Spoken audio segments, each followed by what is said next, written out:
Welcome to the Timeless Tributes series. In this series, we dive into the impact of the life and work of Pramukh Swami Maharaj. While he served as the Guru and President of BAPS from 1971 until his passing on August 13, 2016, Pramukh Swami Maharaj positively touched the lives of millions of people. Today's guest is one such person. Though they did not speak the same language, Sunil Hali and Pramukh Swami Maharaj had a 3-decade-long relationship. We have Sunil Hali here with us today. He's a pioneer in bringing Indian media to the United States and Canada, including television, print, and radio. Namaste, Sunilji. Yes, how are you doing today? Jai Sanaran. I'm doing excellent. Once you are in this campus, what you call campus, to me is an oasis, is heaven on earth. You can't be as good as I am feeling. Anybody should feel better than me, actually. It's beautiful. Even the fragrance outside when I was walking into the building mesmerizes us. So I can't be better.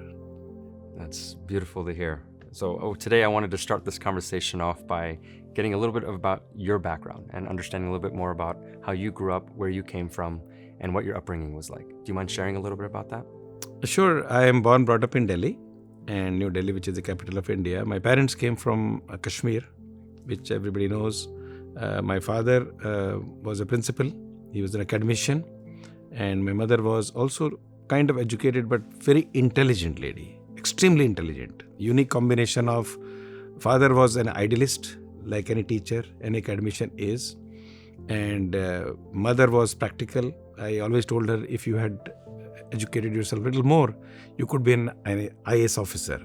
So, and then I have 2 immediate siblings, because I call many of my other friends as my brothers and sisters, not biologically born to the same mother. My elder brother is in New Delhi. He's only 2 years older than me.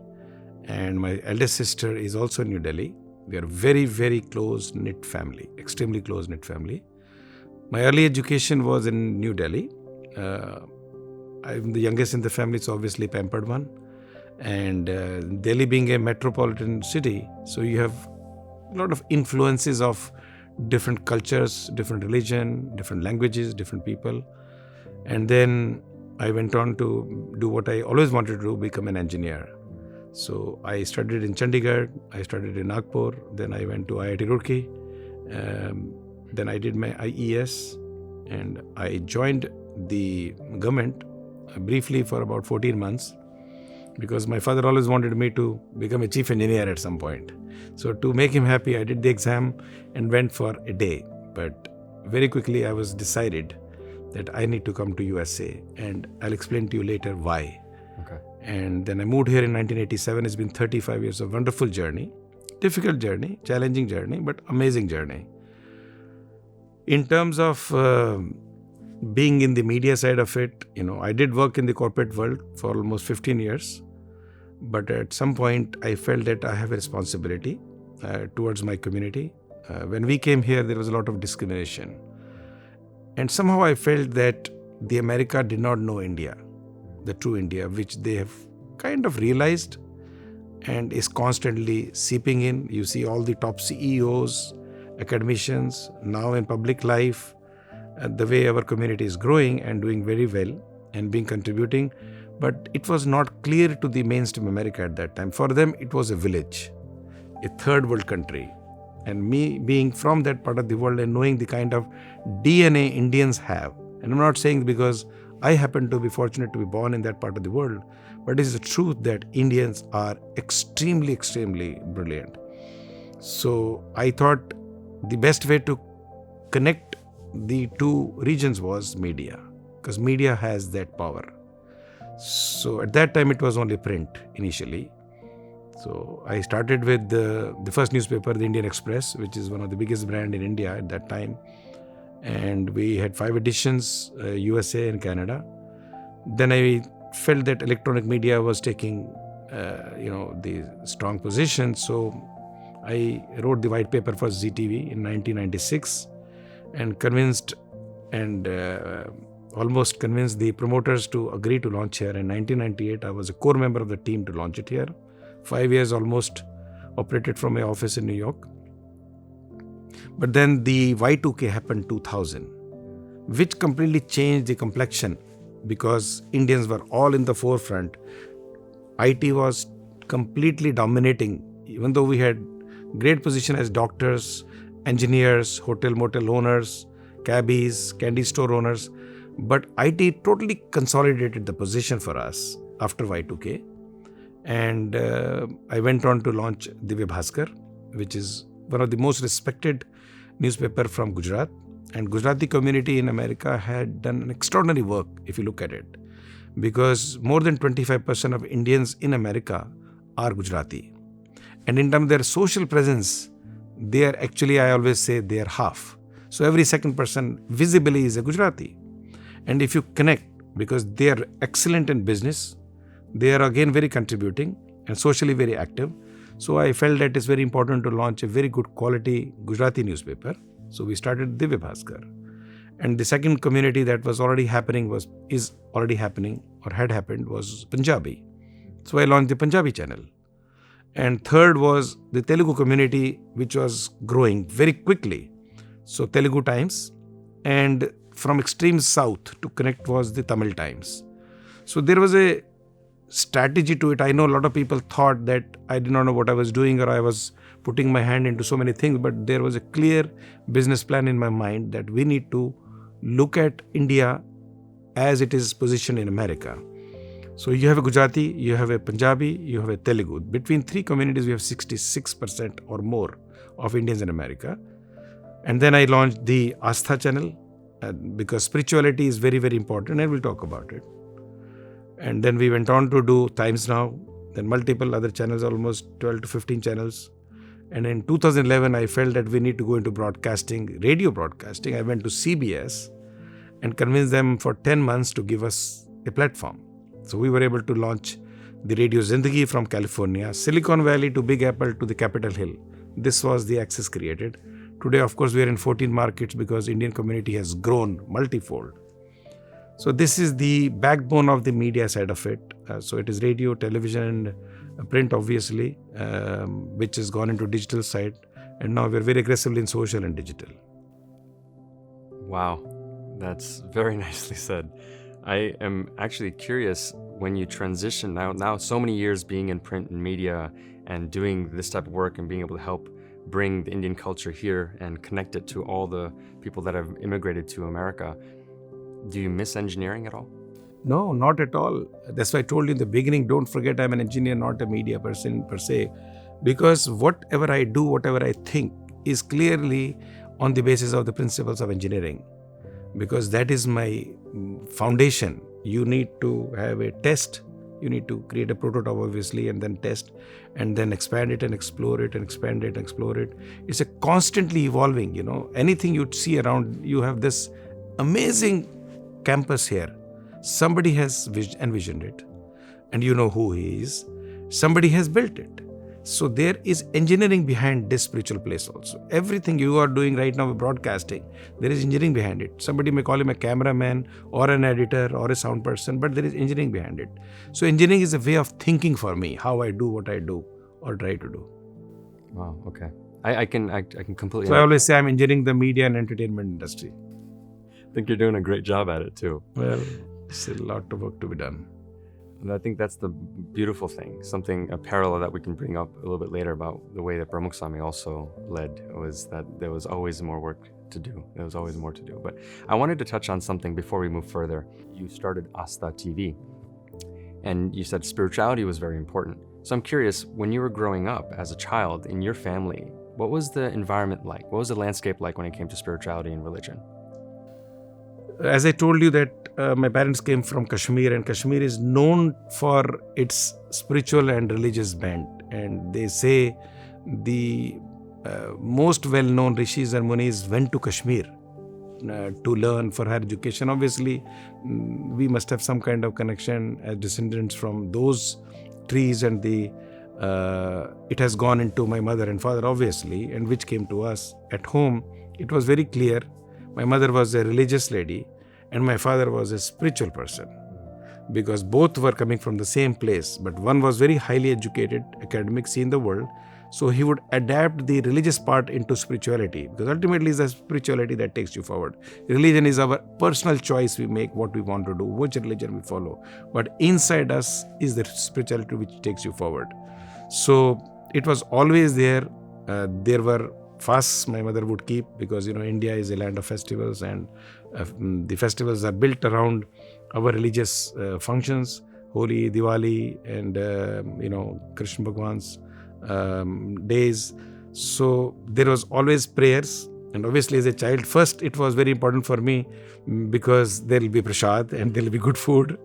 And as I grew up, I realized the meaning of it, that it is a very big help.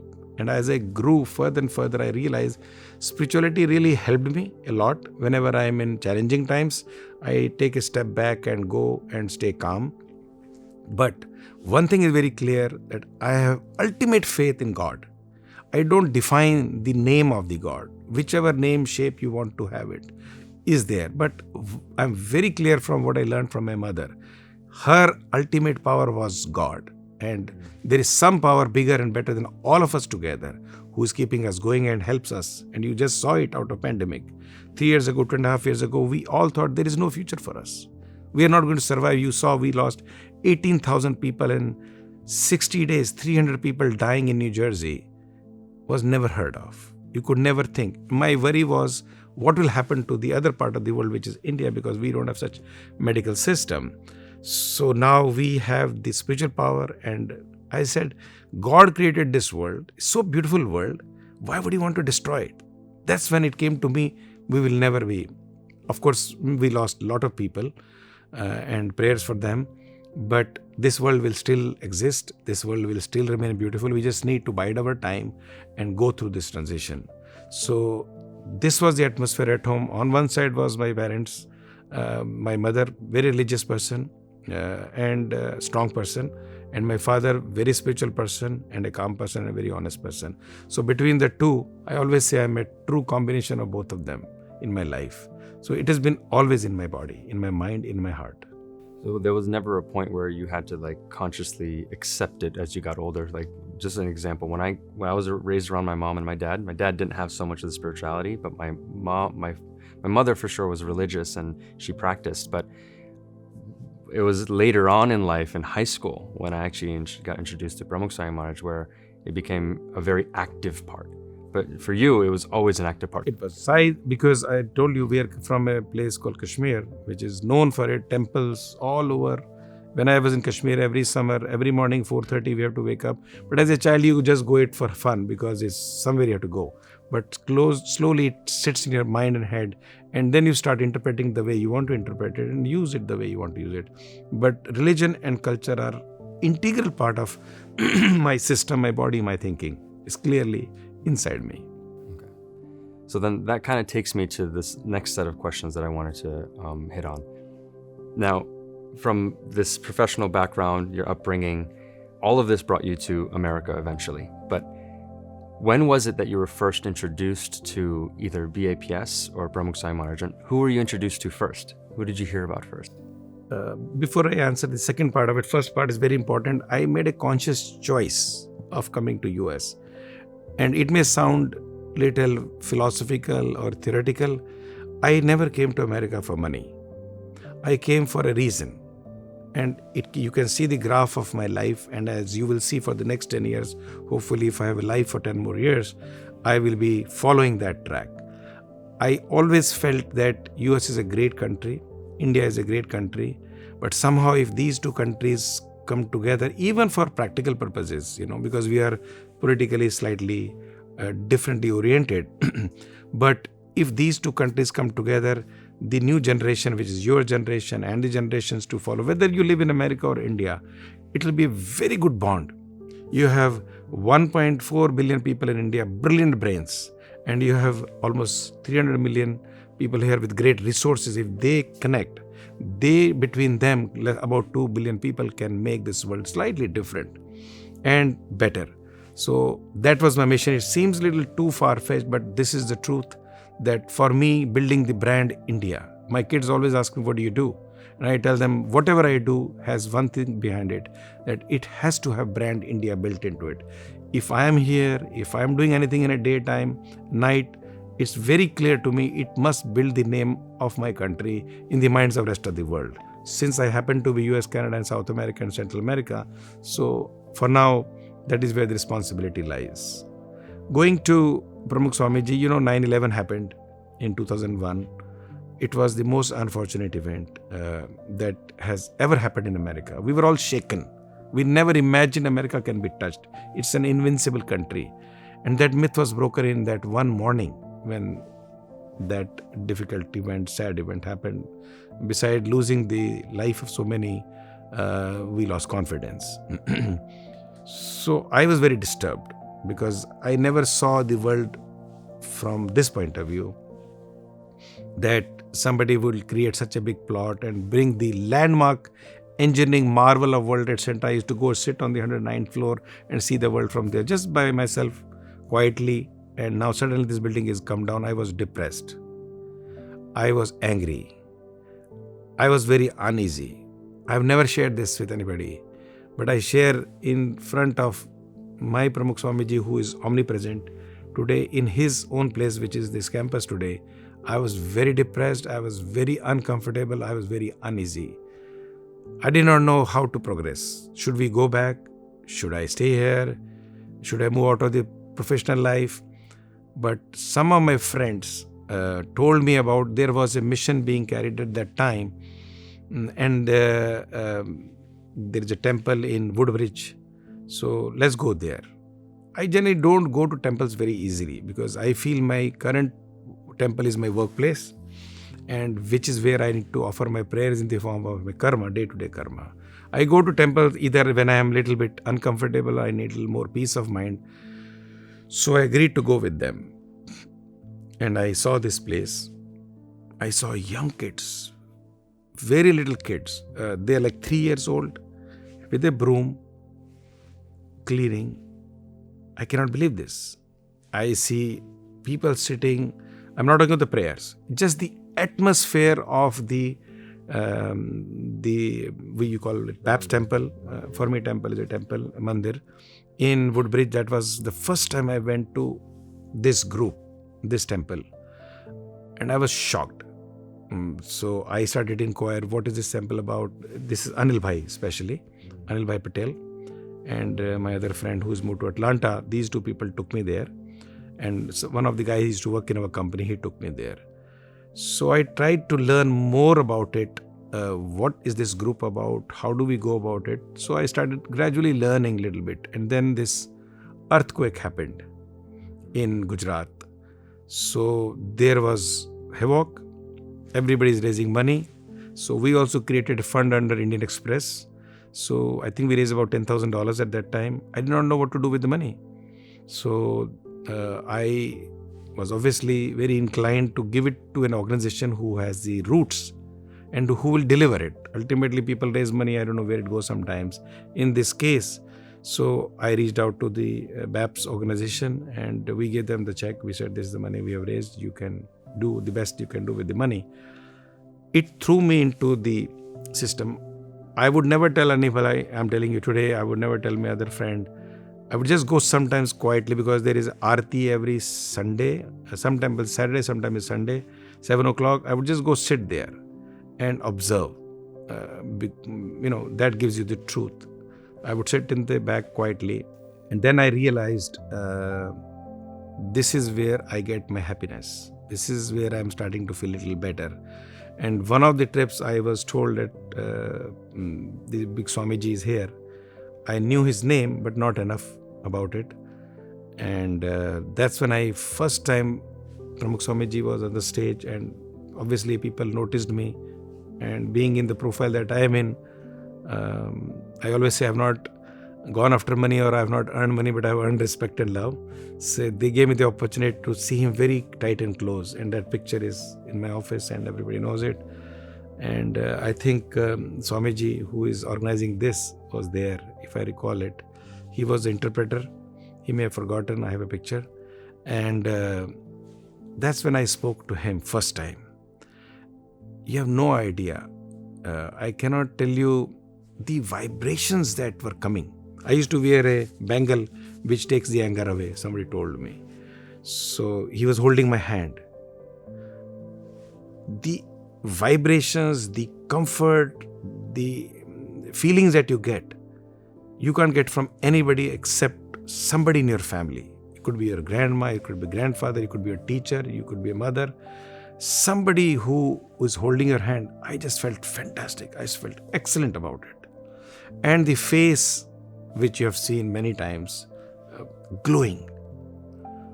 That's when I felt, here is a person I want to follow. In a way that I follow him, because everybody has a different way of following the Guru or the Swami. Nobody has seen Bhagwan, nobody has seen God. There is a view of the God, there is an imagination of the God. You look up to them, you follow them, you believe in them. And when you are down and depressed, you think of them and they pull you out of the depression or the difficult times. And here was my first meeting with Pramukh Swamiji. I can never forget that moment in my life. You mentioned that there was a feeling. You're saying that it was incredible. If you had to put some words to that feeling, could you? Is it possible? Yeah, it's like, have you touched a newly born baby? I remember touching you when you were born. You touch a newly born baby because they are so pure. There is no bias in them, no malaise in them, no colors, no nothing. There's a little baby. You hold their hand, you don't want to leave it. And they have no clue though. But here was a very similar hand of a person, I think he was probably in 60s at that time or 70s. None of us can have this kind of hand. You and my hand, if you touch it, we have done enough good and bad that it cannot reflect through our hands, It may be soft, but it cannot be giving that vibration. But at this point, there is a man, as you call him, his hand was giving that feeling, that comfort. It had combination of comfort, feeling, love, shanti, peace, that you wanted to hold on. But, you have to move on to the next person has to come in. You can't keep on holding his hand. But that is the feeling. I can never forget the feeling I got when I was holding his hand at that time. So I always feel he's holding my hand, even today. Just as a side note, because of everything you just described, the first time I ever had Pramukh Swami Maharaj hold my hand, it was an overflow of every word that you said. And you can't, you can keep saying more words and it still wouldn't be enough, because it's like a combination of every possible good feeling you could ever feel. Right. And it just comes from the inside that you don't even know where it's coming from. Absolutely. Except that we are 34 years apart. I'm 34 right now. I know, that's why I said we are 34 years apart. And for that moment to come, because you're 34 years, I know it very well. So even if we are such far apart, the feeling of holding the hand of Pramukh Swamiji is same. So it tells you what that hand is. That's beautiful. That was just really beautiful. I'm just like processing everything you said. But I wanted to quickly go back to BAPS and just your observations. Then we'll dive much deeper into experiences with Pramukh Swami. Throughout the years of your interactions, now that you had this first moment, you went and you observed, right, sitting in Edison Mandir. And then after that, you had an opportunity to meet Pramukh Swami Maharaj several times. But that first one. And then after that, and then up till now, looking at BAPS as an organization, what have you noticed about BAPS throughout the years? And what do you appreciate about what BAPS has done? I don't know if I have enough time to explain about it. I could write chapters on this, but I'll tell you honestly, since you're a young guy, and I have been in corporate world, I worked in large organizations. When I quit my job, I had 156 people reporting to me in New York, the largest commuter railroad, Long Island Railroad. I had almost $700 million worth of work under my name out of the $1.2 billion program. So I understand the corporate world. Then I moved into the small business, which is the media side of it, Indian media, which is the retail side. I'll tell you that those organizations are running for profit. So there is a motive. When I saw BAPS, it was comparatively a very, very small organization. But honestly, there should be a series of lectures about the evolution of BAPS, because I've seen it in last 22 years. You are inside. I have seen it grow. Character of the organization, the people in the organization, their commitment to the organization. You can have any organization, but if the people are not committed, if they are not dedicated, and this is an organization where people do a lot of voluntary work. I know you guys have full-time employees also, but those are employees. But there is tons and tons of people. We were doing the Chicago temple. I was in Chicago. Akshardham was being launched there. We were a little bit behind the schedule at that time, and they needed some people to come in and help finish it before the inauguration next day. And I don't know if they called for 20 people. There were hundreds of people lined up in the middle of nowhere to help finish the project. But the beauty about it is there is a vision behind it. If there was a Bill Gates, or there was Warren Buffett, or there is Mr. Ambani, or there was Narayan Murthy, the best part is there has been a driver, there has been a visionary behind it. He had the bigger vision. And what fascinates me more is, I don't think Pramukh Swamiji went to any IIT. He ever went to any such academic achievements. But his grasp and to reflect on what is needed to be done is unbelievable, is unimaginable the way he built it. So you have a giant organization called BAPS today, where every penny is accounted, everybody is taken care of, and still things are coming from nowhere and growing. Many times my American media friends have asked me, are you trying to spread religion? I said, in a way, yes, but that is not the goal. The goal is the spirituality, the positivity, and the energy of what Hinduism brings to the world. The culture, the art. So when we say Akshardham means institution of learning. So I tell them, you can come and just sit there, enjoy it and leave. This is the vision that Pramukh Swamiji had. This is from one small institution in Woodbridge. Today you can see we have Chicago, we have Toronto, we have LA, we have Houston, we have Atlanta. Now this sixth one, I think we have 6 now. So, and I have been to London obviously. Look at this. Another good thing about Pramukh Swamiji, he would never go to the greener pastures and build something out of there. He would go to the most challenged areas. I remember this plot of land when it was taken. I remember when he went to London. That place was at one time criminally infected. So when you go there, you take the cab from the station to the temple. It's not the easiest place, but he chose to go to a place where there were challenges in life. There was crime, there was action. And from nowhere, he changed the society. He changed the world.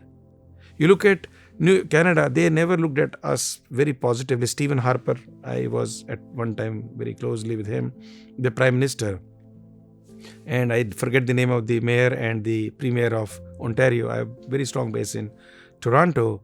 And they were upset with India because of what happened in 1972 when we used the water to make our nuclear setup. But what is the impact of Pramukh Swamiji? When the Akshardham in Toronto was inaugurated, it is the first time against all protocols. You have the Prime Minister, you have the Premier and the Mayor.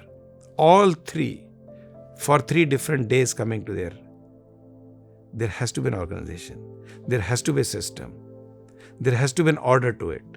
It is unbelievable. Whoever from wherever they run this organization is beyond my imagination. It should be taught in every university. It should be taught in every school. Everybody who is learning to do MBA should learn about it. That is my view about it. Just to say something about what you were just saying, like how all this is happening. You said it's Pramukh Swami Maharaj's vision, but like even the Swamijis that are here, right? The Swamis that are here, that are helping organize all of this, are giving guidance to youth like myself and so many others. We're all learning one thing: to do as much as you can in service to please God. And we learned that from Pramukh Swami, because that's all he did. And you talk about how you have this big organization of BAPS, but never once did we ever see Pramukh Swami Maharaj say, yes, I am the president of BAPS. Never. Those words never came out of his mouth.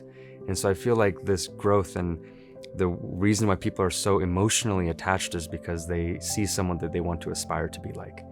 And so I want to talk a little bit more. And when you say all of us, including our respected Swamijis, or somebody at your level who is the youngest Bhakt, we all have Swamiji in us. If he was not within us, they are fortunate, they spent more time, they are closer to him, they learned more from him. You are a little bit far behind, but it is in you. If it is not inside you, you cannot do what you are doing. So they are all different forms and shapes. Mahant Swamiji to me is also the form and shape of Pramukh Swamiji.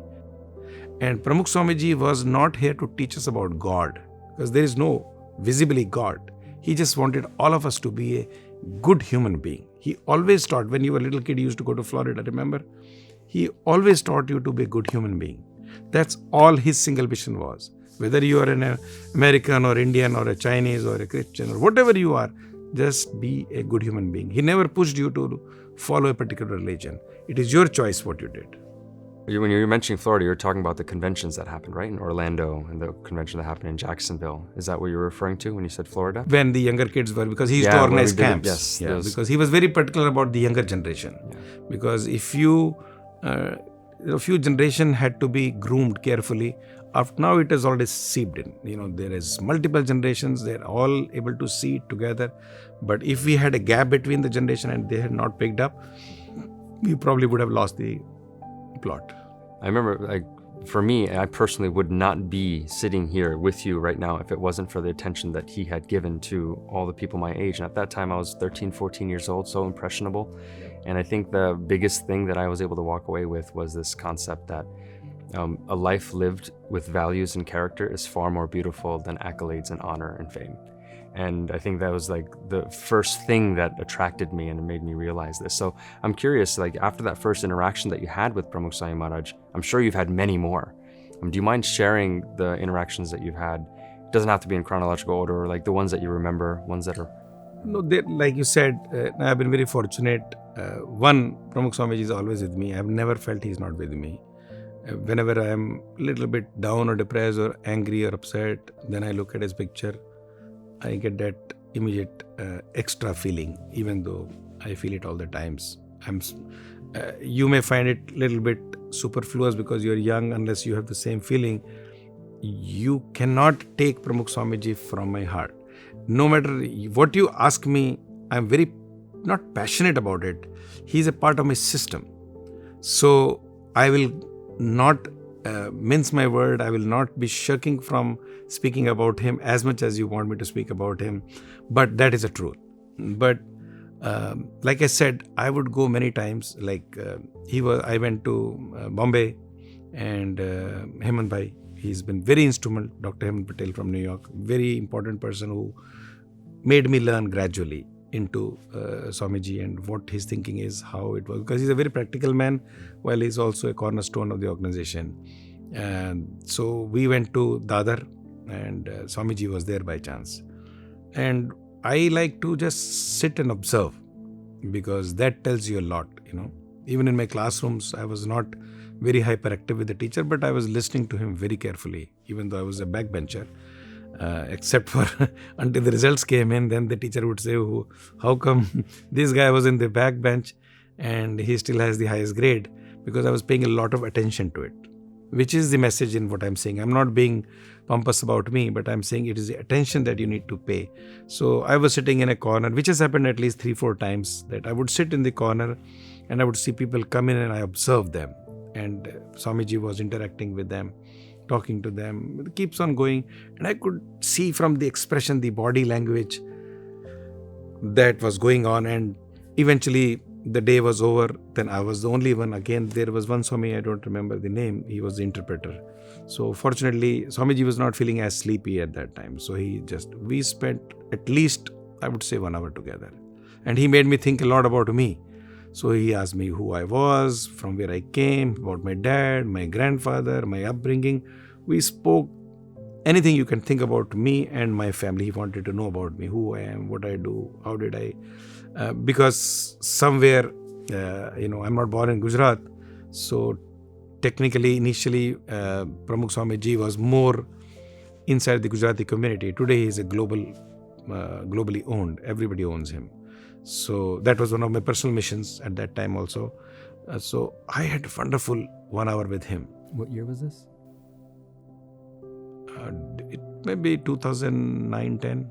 Oh, That recently, 2009. Yeah, because I know him from 2001 onwards, so 21 years. Before that, I did not know much about him. And then that was because I had to go back and think about me. Who am I? From where I came? Then he told me, you have a lot of responsibility. Look at your grandfather, look at your ancestors, look at your parents, look at your family. And then he told me about Kashmir. Pramukh Swamiji, it's an ocean of knowledge. I don't know, from here he can get all this knowledge. He knows anything on earth. You talk about engineering, you talk about medicine, you talk about history, you talk about culture. He knows it all. So he told me that what my responsibilities towards the world is, and the community is, and India obviously is.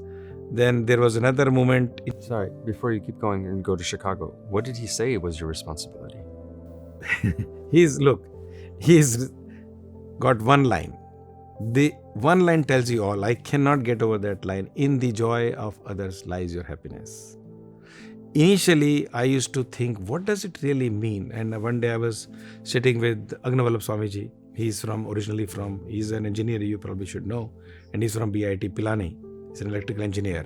That's why, I got along very well with him initially. Now, though, obviously, he's a role model, mentor, guide, and we still get along very well. So, very, very well.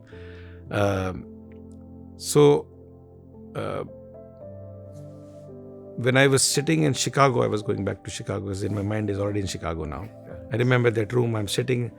I was going through again, I think some challenges again happened. So I thought, will I survive? Can we survive?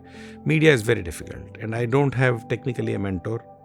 I never compromise in taking investments from people who would want for their personal glory, because media has a responsibility. And generally, in our country, in America right now, media has been generally a personal agenda for a lot of people. And the moment you bring investors from outside, they want to promote themselves, which is okay. But I stayed away, and then you face challenges. So I'm sitting there again towards the end. I will be always the last person to leave. I don't want to leave until I can see him. I'm very happy. So then he called me. He said, why do you look sad? I did not say a word to him. He just tells me point blank, why do you look sad?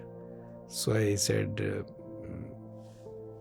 difficulties. He says, don't worry. It will work out. I have not said a word. I didn't tell him why I was sitting here, what is my challenge, nothing. And he put that mala in my neck, and I still remember he patted my back. He said, but don't stop. You need to continue the mission. You need to do what you're doing, and rasta banta rahega. You will get there. You just need to keep on evolving, of course. Don't sleep on it. Don't sit on it. There's no way you can sit on it. You'll find solution. And look, another 11 years I have survived, and rather we are growing constantly, bigger and better. That was another time when I met with him. These two, because towards the end of the day, there was nobody else. It was only him, me, and the support staff that he had. So these are the unique moments that I cherish. But I cherish every moment when I saw him here, when he was, I think the last time he was here. Yeah, when he was speaking and dressing, he was in a wheelchair. Yes. Even though, when we do the puja, that annual function on his birthday, they have a virtual image of him. He looks like almost real sitting there. But that itself was a very unique session. I was watching him, so beautiful. I think he was late 90s. And that peace on his face. Just think in the brain, how much was going on in his mind. What you see today, that has evolved over the years. It is honestly, of course, a lot of engineers must have contributed, but this is singly his vision. He was very clear that I need to promote the culture of India. That is why the construction techniques that we use in building all these institutions, they don't use the modern system of construction, as I can say, which is called RCC, reinforced cement concrete. He was always using the lock and key system, which is the backbone of India's buildings that have survived for 400, 500 years. And the artisans, even though we buy a lot of stuff from other countries, but that goes back to India, where our own craftsmen create them, shape them, make them, and then that is transported to the other part of the world, just like this place. And then the people come in and help put it together. It's completely his vision. You can spend here days and days. You walk around here and see it. Everything is unbelievable. Architecture, aesthetic, construction, beauty, peace. When you have all this going into making an institution, what will it reflect? It will all reflect beauty, peace, happiness, and joy. So those are the moments that I carried from him. 3 things I just told you. So something to amplify, like almost so many of the minor little things that you'll see in a lot of the structures and all the BAPS mandirs around the world. Even if you've ever been to Gandhinagar, Akshardham, like there's a few elements that are very visually stunning that no one had planned for. And then right at the end, Bapa was looking at something, it'd be nice if you did this. It'd be nice if you added this. And so many of these things are all, like you were saying, is like Pramukh Swami Maharaj had that clear vision. You mentioned a couple of times, this is like the 3rd time you've said it, when you sit in the back and you would just observe Pramukh Swami Maharaj and you would just watch him. And then a couple times you said, it was just so beautiful. So I wanted to expand on that a little bit. When you're sitting and observing him, what are you observing? What are you paying attention to? What are you noticing about him? Because to sit there for an hour while he meets Hours while he's meeting devotees, one after another. To some people it's like, okay, how long can I sit and observe? But for you didn't want to leave. What was it that was drawing you so much to spend that time with him? You just used the term, Bapa. You know what Bapa means. So, Pramukh Swamiji is also called Bapa, as we all know. That name, you just can't give a name to somebody because that name is given to the elders who you respect and love. That name is given to somebody who you adore and love and look up to. And what happens is that, and you can do this exercise, you meet some great people, whoever, it could be anybody you think is a great person. And when you see them interact with whoever is approaching them, who is interacting with them, you see the body language, the way, because they are people approach Pramukh Swamiji for reason, whether it's for blessings, whether to touch him, feel him, or talk to him, or hear him, or ask him anything. The way he explains, when he was talking to every individual, whether it was a kid or an older person, whether it was a rich person or a poor person, it didn't matter to him anyway. You could see that as if there was a circle around him. In his mind space, there was only one person at that time. That was that person in front of him. And I could see in his eyes, his focus, his attention, everything was that one individual who he was interacting with. And I'll tell you that Shyam, that is one very important thing we all generally lack. That's why we don't go as far as we should go. I'm not saying I have fully been able to imbibe it. That is my goal. If I'm here right now, I have million things around me every day. I honestly concede to it that I have million variables in my life in a daytime. But right now, the only thing that matters to me is Shyam. I'm not thinking about anybody else. Shyam means right now, whatever interaction we are doing. Very important part, that when you are dealing with somebody or interacting with somebody, pay attention. Don't be artificial.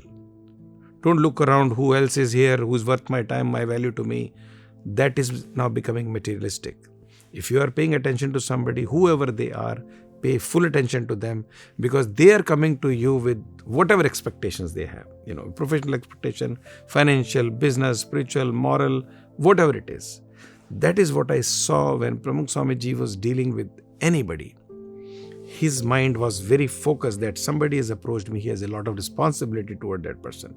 Whether he was holding the hand, whether he was smiling at them, whether he was giving them the thapi in the back, it was very clear he was focused, very focused.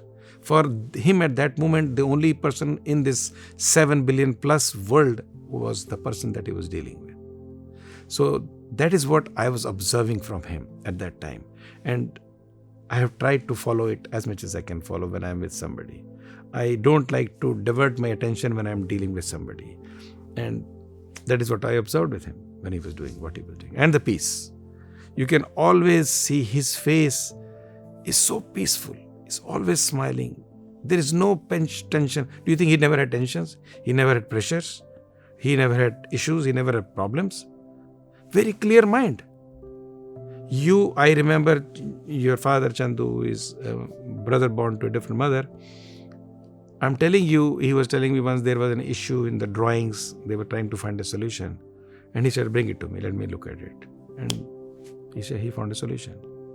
He never had to go to engineering school. He cannot tell you how to implement it because he's not trained as an engineer to implement the solution, but he knew the solution. Just imagine the intellect, the clarity of mind, the calmness of mind, the conviction of this person. There was no personal agenda. It was all very clear that I have to make this world a little more beautiful, which is what he has been doing even today. In the print world and everything that you've been doing professionally, is there something, because what Pramukh Swami Maharaj embodied and the things that you're trying to do, I can see there's like similarities of the things that you may have pulled from lessons from Pramukh Swami Maharaj, but is there anything like actual specific guidance or examples or something that Pramukh Swami Maharaj has given you that has helped you professionally? I hope nobody told you about this question because this is so true. And I share this with people many times. So when we wanted to inaugurate Divya Bhaskar, so I talked to Papa Ramesh Agarwal, who was the chairman at that time and the founder of Divya Bhaskar. So they wanted to inaugurate it. I said, I need to wait. I want only one person to bless us to start it. So I think it was 27th of May in 2004. So I knew months in advance that he would be coming here. So we were fortunate that he opened the first issue of Divya Bhaskar. So the chairman was ready to inaugurate it many months before that, but you said no. They wanted to do it whenever you want to do. I said no, there is no other way. It will be only inaugurated. We waited January, February, March. I signed the agreement in November 2003, but I said no, we have to wait. And they also are very, very close to Ramesh ji. Papa was very close to Pramukh Swami ji, Sudhir ji, Girish and Pawan. Everybody is very close to him. But they have a different view because they look at things as a business. And from my point of view, it was not just business. I just wanted to get the blessings of. If my father was alive, if my senior teachers were around here, I would want them to be there. And since I had heard that he would be coming in May possibly, let's wait for it. So going back to your point basically is when I gave him the copy of the paper, I said, and I do this, whenever I'll tell you, you should do it. When you meet people who you look up to, role models, inspirers, guidance, ask them one or two things because everybody can give you 10 different advices. You can't follow 10 different advices from 100 people, you'll get confused. So I always ask one or two pieces of advice. What is that I think you should do? So I asked Swamiji, is here, tell me only one thing that I must follow, which I follow today, even today. He said, Dekho, he obviously spoke in Gujarati and it was interpreted for me. He said, it's a lot of responsibility for you have taken here. You're going to influence the mind of lots and lots of people. So make sure that when you run out of space in your chapa, sharing good things. Good thing doesn't mean pleasing. Good thing means that impart positivity. Then if you have space left, you can present negativity also. Go back and think tonight, this statement. I went back and I was like, what does he really mean? How can I run out of space of sharing positivity? How can I run out of space of sharing goodness? You can never run out of space. We started with 32 pages, you can do 34 pages, 36 pages, you can do 48 pages, you can do 60 pages, but goodness has no end. Positivity has no end. So he put in my head that as a media, you have no reason to spread negativity. You never have to do yellow journalism. You never had to victimization. I have had many challenges in my life. People have, hurt me professionally. I have never used media to reflect on them or go about them until it's an essential part, need of the society. If somebody was doing some real damage to the society, we need to reflect on them. Basically like honking. Wake up, you are not driving right. Just think of it, this statement, when you run out of space of spreading, sharing goodness, positivity, use the space for negativity. And I have till date never run out of space in the media to share goodness, positivity and happiness. That is one thing he told me. Since 2004 to 2022. Forever. You can confidently say. It's forever. Forever. That is the guiding principle for us. I have told my editorial team also the same thing. They know it very well. There are things happen. And I have given this example many times, in the society, murders happen, rapes happen, crimes happen. You don't need to go graphically about it. The essence of is to report it. So I always say, don't sensationalize a news. You have a responsibility to present a sensational news, but don't sensationalize it because it obviously is exciting and you can probably sell more copies because sometimes human beings get excited with it, but no. Let's present it objectively. The idea is to inform, educate and hopefully pull the society community back from that negativity out of that. Otherwise, there is no other agenda. Did that ever, abiding by this principle, did that make your paper or your publications and all the work that you do stand out from what most of the rest of the world would be doing? Because I see, growing up here in America and stuff, you see that a lot. So much of the news and media is sensationalized, and there are many reasons behind it. But for you and your line is your area of expertise, and all the other people that are also in that, did that guidance that Pramukh Swami Maharaj gave you really help you to stand out? Absolutely. There is no question about it. I don't want to comment on who else does what are their guiding principles and why do they do it. Everybody has a compulsion to do what they do. Somebody has profit, somebody has fame, somebody has competition in their mind. I don't think in those lines because I have my own space to build on. But I will not move out of that guiding principle of getting the positivity out in the world through any form of media that I am doing. Just to share with you, we are now going to launch the first international newspaper out of India. The focus is the global news from India, because India has three sides: the poor of India, the political India, and the happening India. I think we have a lot of responsibility to connect to the rest of the world about the happening India. Poor India is constantly growing and coming out of poverty. The political world will always remain political because that is the way the politics works. But we want to make sure that the goodness of the happening part of India, the positive part of India should be also shared with the rest of the world. And what Indian diaspora has done. Indians abroad have done wonderful work, extraordinary work. Today, you are in a time when Indians are respected so highly. You can aspire to be the President of America, you can be. Somebody just became the Prime Minister of England. So, Indian diaspora has done extraordinary work. People back home also need to be understanding the way we as Indian diaspora has contributed and continue to make it better for the society. Between these two nodal points, we are creating this axis of the newspaper, the Indian Eye News Weekly, that will be launching from New Delhi on January 26. And it will be going to 194 countries. It is a combination of print, and digital. I'm already connecting with the different parts of the world, different countries, through the consulates or ambassadors, who would be our next layer to go to the community.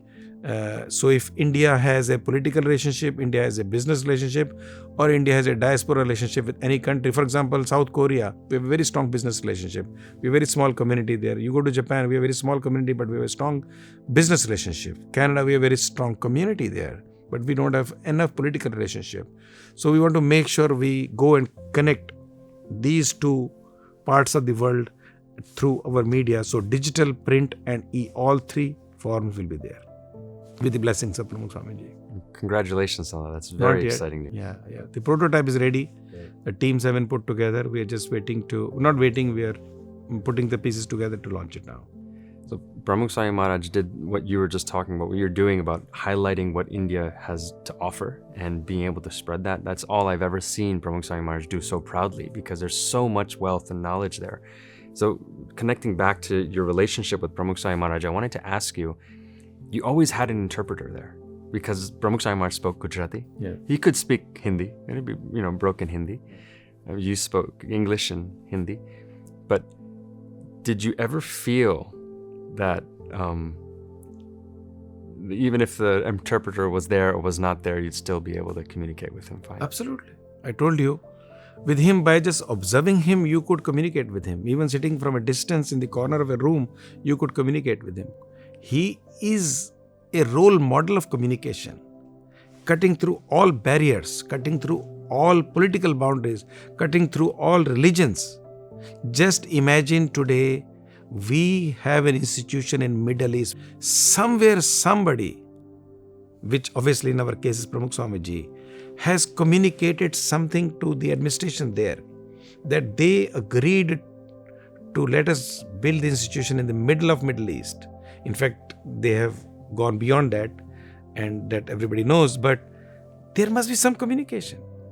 He is an extraordinary example of communication. You don't need to speak a lot.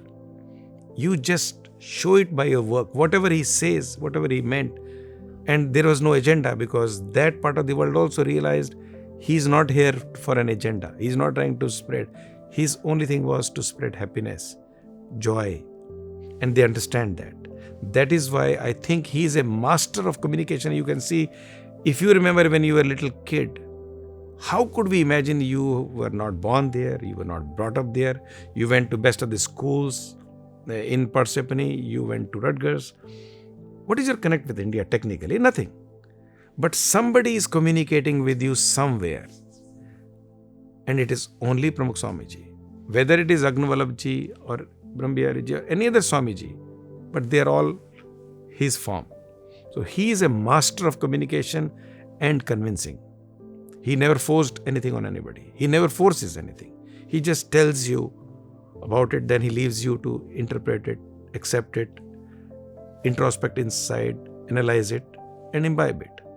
That is the beauty about him. That is why you can see a kid of 3 years old and almost 90-some years old, how you go to one of the aartis, you see what happens there. The kind of energy there is, the kind of positivity is there. You cannot believe it. You said something that got me to think about something about Pramukh Swami Maharaj. Just Abdul Kalam wrote in his book about archipelagos, and he talked about different islands and how just as a bridge connects those different islands, that's the role that Pramukh Swami Maharaj played for humanity, and he plays for humanity. Please. So I would like to, ultimately, Pramukh Swamiji in his body is not with us today on a day-to-day basis. But he brought up all of us to the level that we have reached. He has built an ocean now. So I think we have a responsibility today. Celebrations are definitely very important to us. But it's very important to carry his legacy forward, carry his mission forward, carry his work forward, which is what we have been saying all along, to spread joy, to spread happiness, to be caring. And obviously, he stood for India when it came to art and culture.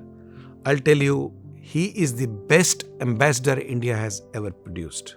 He is the ambassador of India for every country that you can think of. Of course, we have IFS officers who go to different missions and embassies, but I think Pramukh Swamiji has been the best ambassador. Pramukh Swamiji has given us enough today with all this big institution that has been built with multi-layer of administrations, and I think it's time for us to make sure that his work is carried forward with a great responsibility, that whether it's academic, whether it is business, whether it's profession, whether it's art, culture, spiritualism, but we need to make sure his work is carried forward. Very important that we have each of us have to accept as responsibility.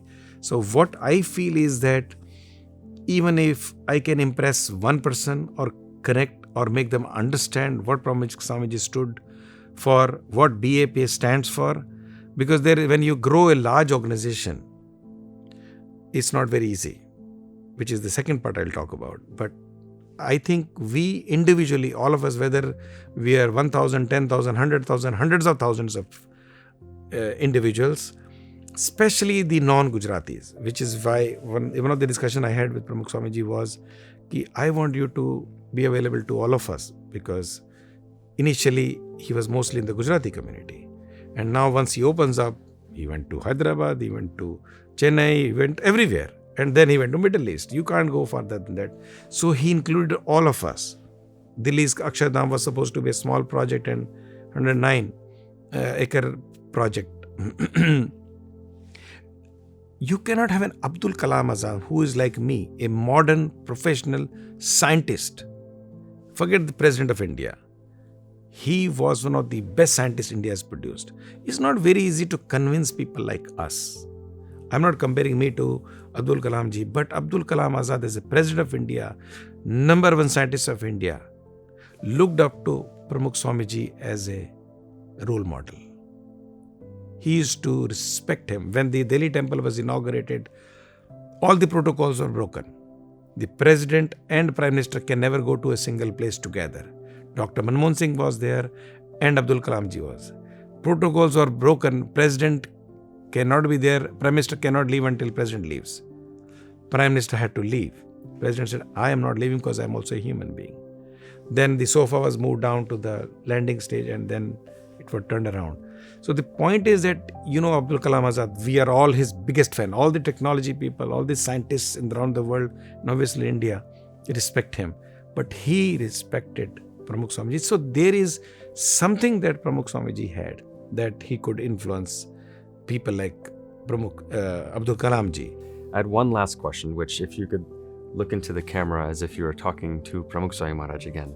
If you had another opportunity to meet with Pramukh Swami Maharaj in person and you could say one more thing to him, what would you say to him? First of all, if I see him again, I think I will be willing to trade off any amount of years left in my life in exchange for that moment that I can see him one more time. Because it will be an invaluable moment to see him one more time in person, even though, like I said, he's always in my mind and my heart. Even I am talking to you right now, I can see him. But I would say, Pramukh Swamiji, make sure you continue to be in our heart, in our mind, and continue to guide us with what you stood for or what you stand for, which is again the same line you taught us. In the joy of others, we need to see this world is calm, is peaceful, is happy. And that one line that you taught us should be shared with as many people as we can. And if you were here, I would have asked you to do a global speech or address to share that line with all of us one more time. In the joy of others lies happiness in our own. So if I can get another moment to see you, I'll be blessed. Even though I'm blessed anyway, I have seen you many times. Sunilji, thank you so much for taking this time out of your very busy schedule to come and speak and share your experiences with Pramukh Swami Maharaj on the occasion of Pramukh Swami Maharaj's Centennial celebrations. We thank all of you for taking the time to spend it here with us and learn from Sunilji and dig a little bit deeper into the life and impact of Pramukh Swami Maharaj. Namaste and Jai Swaminarayan. And I also want to thank everybody in the organization and the people who are remotely connected with the organization for what they do, because it continues to build our faith that goodness is going to stay forever and BAPS stand for goodness. I really commend every individual who sacrifices their time, money. Both are the most important part. Either you have time or you have money. Between these two is everything that you own. And every member, they sacrifice their time and money both. is unimaginable. We as insider, as an outsider, are obliged to every member of BAPS what they do.